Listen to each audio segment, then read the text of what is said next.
Class 6-এর সপ্তম অধ্যায়ের এই অঙ্কগুলো বসে দেখি 7-এর 95 চ্যাপ্টারের এই অঙ্কগুলো।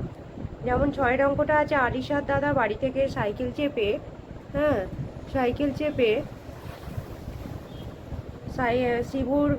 শিবপুর লঞ্চ ঘাটে পৌঁছাতে 1.4 ঘন্টা সময় নিল। যদি সে ঘন্টায় 115 কিমি বেগে সাইকেল চালায়, তবে আলিশাদের বাড়ি থেকে শিবপুর লঞ্চ ঘাট কত দূর?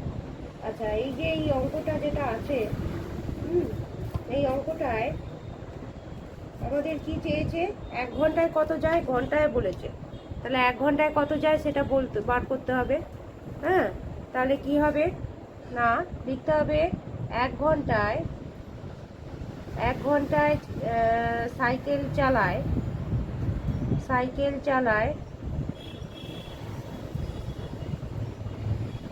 1.5 কিমি বেগে, তাই তো? আচ্ছা, তাহলে এবার 1.4 ঘন্টার সাইকেল চালায় কি হবে? 1.5 ইন্টু 1.4 এত কিমি। তাহলে যদি আমি এটা গুণ করি তাহলে কি দাঁড়াচ্ছে দেখো, 4 5 20, 4 1 4, 5 6, 4 1 4, 5 1 5, 1 1 1, 1 1 1, 0 আর 11, তাই তো? 5 আর 6 11, 4 5 আর 1 6, 1। এটা দুটোর পর আছে, তাহলে এখানে হবে হিসেব মতো এটা হবে, তাই তো?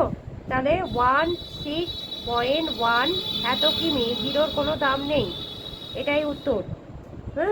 এত কিমি শিবপুর লঞ্চ ঘাট যেতে এত কিমি দূরে আলিশাদের বাড়ি থেকে। তাহলে লিখতে হবে উত্তর কি হবে না, আলিশাদের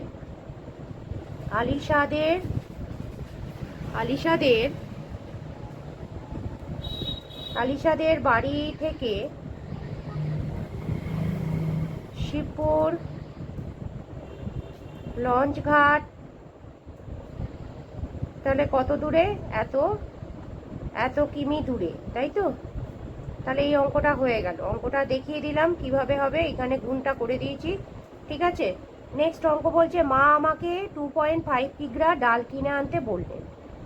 আচ্ছা, 1 কিগ্রা ডালের দাম বলেছে 62.50 টাকা হলে কত টাকা নিয়ে দোকানে যাব? তাহলে 1 কিগ্রা ডালের দাম কত না, 1 কিগ্রা ডালের দাম এটা লিখতে হবে। 1 কিগ্রা ডালের দাম কত দিয়েছে এখানে? 62.50 এত টাকা।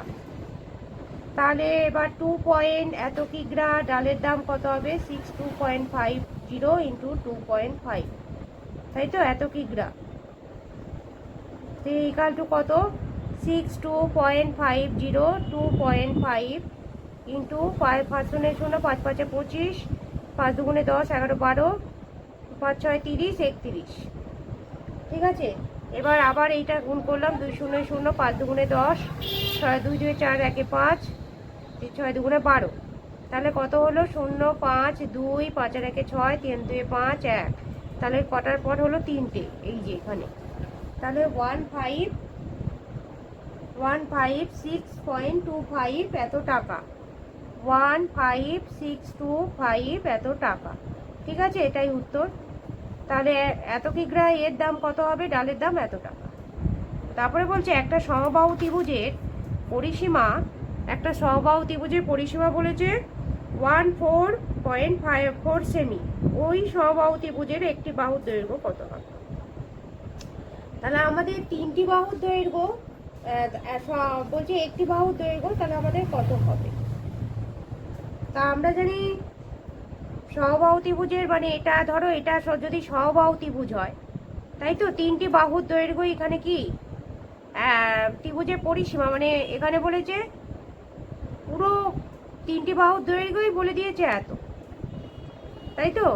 3টি বাহুর দৈর্ঘ্য কত বলে দিয়েছে না, 3টি বাহুর